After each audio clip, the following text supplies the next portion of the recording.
Talk about stimulus perhaps over there. We haven't seen much of it, frankly, from the Bank of England or the ECB, Maggie. But let's turn our attention towards the southern hemisphere now. And to keep on to the subject of jobs, Australia's jobless rate has actually risen to its highest level in almost about a year. 5.3% is the reading that came in from this country for the month of August, as you can see. And that was also higher than expected. It's up from 0.2% from the month of July. Now, the Australian dollar, as you'd expect, fell sharply on the back of this kind of result. It did recover later on in the trading session. And here's how Australia's jobless rate actually compares to other countries, because as I was saying, it is higher than expected and worse than expected. But if we move along to other countries, what I'm going to show you is that it actually pales in comparison to the kind of percentage numbers that we're seeing in the Eurozone and also in the United States. So Japan, let's start out with Japan, because that's obviously where Andrew is, focusing very heavily on how this country is recovering 6 months after that devastating earthquake and tsunami. Obviously, we know that its economy has been very badly affected. 4.7% is where its unemployment rate stands now. 5.3% is where Australia stands, 7% for Germany and 9.1% for the United States. This is, of course, the crucial country where all eyes are fixed on President Barack Obama's speech about how he's going to stimulate the jobs market a bit later on today. But take a look at that. Spain, 21.2% and rising. That really goes to show you why the Eurozone has so many problems. Must point out, though, that Australia's rate at 5.3% is still over a country that only has about 22 million people. That pales, of course, in comparison to the 312 million people plus that live in the United States. So you have to put all of these numbers into context. Andrew. Yeah, but everywhere you look, it's...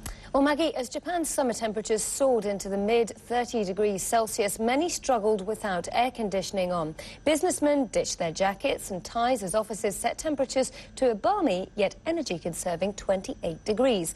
Overtime was discouraged, especially important in a country famous for its labour market and also its work ethic. If not, overtime was banned, and that was deliberately to try and save on lighting costs.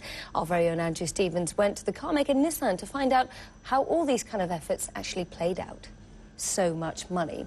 Now, the Huron Research Institute has released its annual ranking of the richest people in China. As we were just saying, the report found a total number of billionaires living in the country had more than doubled over the course of the past 2 years alone, as this economy powers ahead and continues to grow at very high single-digit rates. Now, what we're seeing is that in 2009, we had a total of 130 billionaires living in China. That number had climbed in 2010 to 189, as you can see. And now, in 2011, according to their latest set of figures we were just telling you about, it stands at no less than 271. So 271 Chinese billionaires around the world. And that means that China, as a country, now has the second most billionaires in the world. Only the United States has more billionaires, with approximately 400.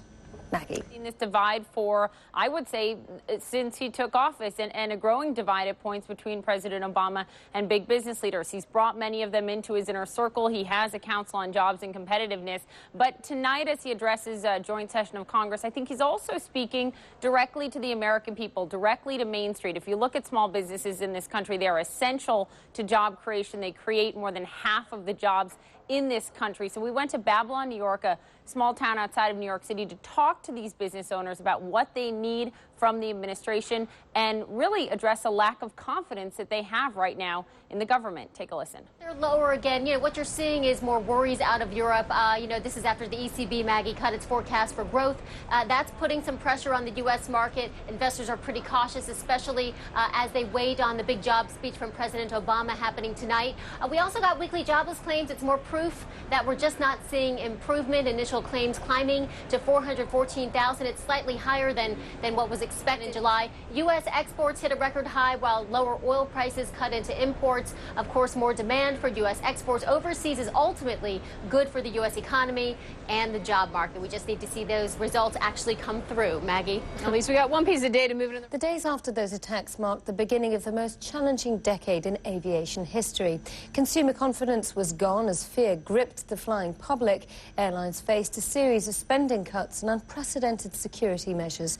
Richard Quest looks at how the industry has coped with 10 years of far-reaching consequences.